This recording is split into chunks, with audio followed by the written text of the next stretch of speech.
Assalamualaikum and very good morning to the teacher and my fellow friends.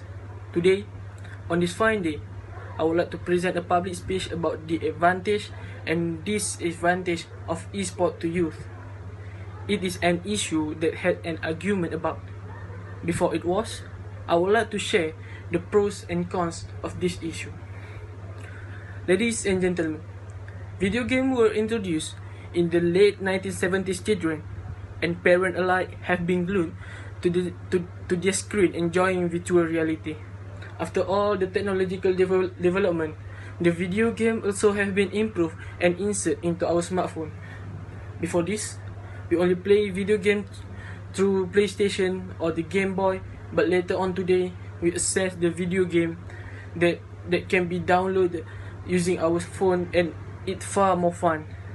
Even though we got a busy life, we still have time for self-entertainment such as mobile gaming, because people nowadays can get a gap between their phone. But then, was there an advantage to youth when involved into the esport? In every story, there are two-sided contracting ideas.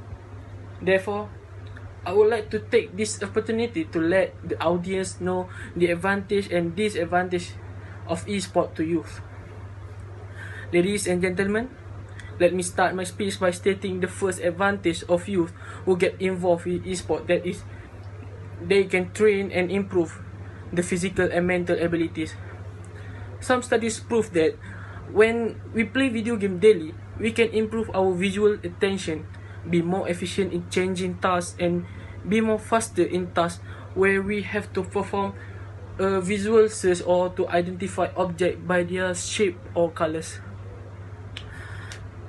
In addition, it also will allow them to control their mood during had a bad situation in the game, such as being countered or got killed by the enemy.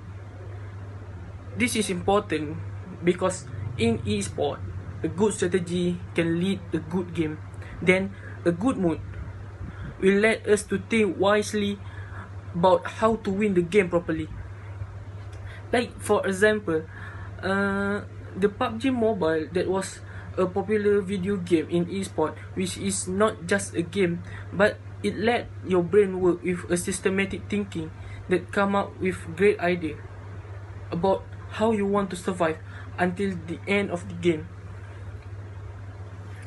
Secondly, esport also can be source of income, especially to the youth. Why I said that? It is because there were many of Malaysians that gain their income by only playing online games. Professional players in this field will join in the league to compete with other group, and if they win, the prize come up with a lot of money.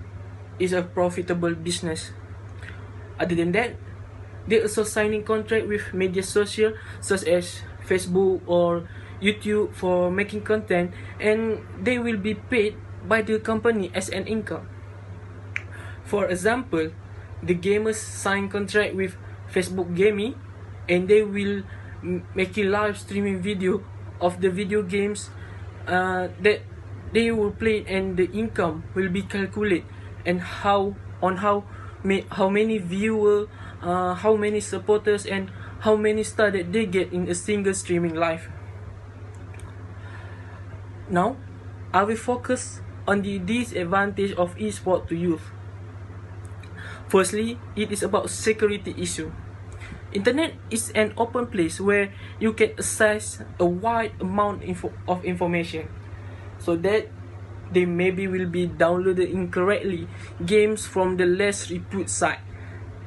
As a result, they end up downloading spam, virus, malicious software, and the other side effect that obviously may harm your technology gadgets. The price to repair all the stuff was not that cheap, and it took a lot of money to make it works properly again. By being a professional gamer, the investment of time was being an argument too among the parents of the society.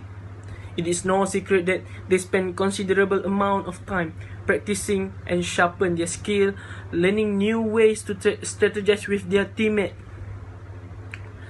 A typical eSport player get up late in the morning and start a session around noon, which could be streaming eSport lesson with their viewers on popular streaming platform or practicing by themselves, so that they only have a bit of time, or maybe they did not have time for society works. However, they had a lot of time together with their teammate along the day. Ladies and gentlemen, I have lined out the pros and cons of youth to get involved in eSport. Now, it is up to us to decide and choose what is the best decision on this issue. Well then, I arrive at the end of my speech, and thus, I would like to thank all for lending your ears. Therefore, I end my speech with thank you very much and goodbye.